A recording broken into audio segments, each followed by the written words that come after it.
वहीं राजस्थान में Gehlot versus pilot की जंग थमती हुई नजर नहीं आ रही है। 29 मई को दिल्ली में गहलोत और पायलट के बीच सुलह की कोशिश भी की गई, लेकिन सचिन पायलट के तेवर बता रहे हैं कि वो अभी माने नहीं हैं और उनकी मांगे जस की तस बनी है। टोंक में पायलट के बयान ने एक बार फिर से कांग्रेस में कलह को उजागर कर दिया है और कांग्रेस के दावों की हवा निकल गई है। सचिन पायलट ने टोंक में अपनी 3 मांगों को फिर से दोहरा दिया। दरअसल दोनों नेताओं के बीच का विवाद सुलझाने के लिए कांग्रेस अध्यक्ष मल्लिकार्जुन खड़गे के घर पर बैठक हुई थी, जिसमें राहुल गांधी, के.सी. वेणुगोपाल और सुखजिंदर सिंह रंधावा भी मौजूद थे। 4 घंटे तक ये बैठक चली। दोनों नेताओं के नेतृत्व में राजस्थान विधानसभा का चुनाव लड़ने का फैसला लिया गया। बैठक के बाद वेणुगोपाल ने दावा किया कि पार्टी में अब सब कुछ ठीक है। इस दौरान दोनों नेता मुस्कुरा रहे थे, यानी सचिन पायलट और अशोक गहलोत केवल मुस्कुरा रहे थे, उन्होंने कुछ नहीं बोला। लेकिन बैठक के 3 दिन बाद ही सचिन पायलट ने फिर से तल्ख तेवर दिखाने शुरू कर दिए।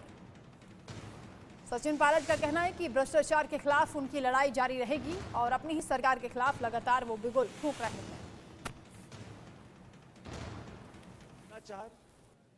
और नौजवान के भविष्य, इन 2 मुद्दों पर किसी प्रकार का कोई समझौता कोई करे या मैं समझौता करूं, ये संभव नहीं है।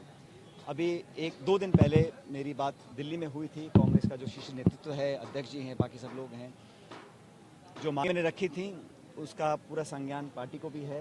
दिल्ली में परसों ही मैंने बात की है और मैंने कहा था, जब मैं 15 तारीख को मैंने एक सभा को संबोधित किया था जयपुर के अंदर, कि भाजपा के शासन में वसुंधरा जी के कार्यकाल में जो करप्शन के मामले उठे थे, जो खुद अशोक गहलोत साहब ने, मैंने, तमाम कांग्रेस नेताओं ने अपने मुंह से कई बार हम लोगों ने इन बातों को रखा था और ये बात पब्लिक डोमेन में है, तो उन पर एक प्रभावी जांच होनी चाहिए।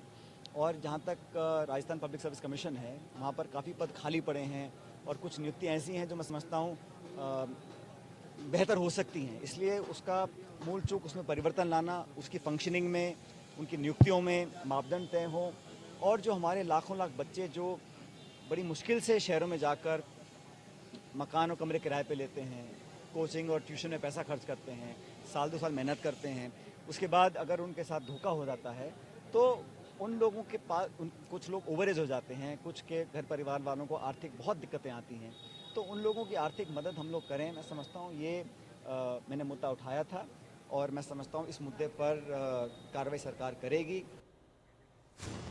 वहीं कांग्रेस प्रदेश अध्यक्ष गोविंद सिंह डोटासरा ने सचिन के बयान और मांगों पर सीधा जवाब देने के बजाय कहा कि पार्टी में कोई कलह नहीं है, सब एकजुट हैं और मिलकर ही चुनाव लड़ेंगे।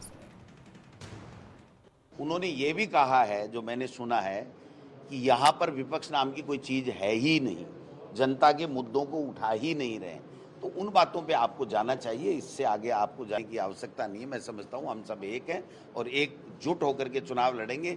हम सब आला कमान के सिपाही हैं। आला कमान जो फैसला करता है, वो सचिन पायलट हो, अशोक गहलोत जी हो, चाहे गोविंद डोटासरा हो, सबको मानेंगे।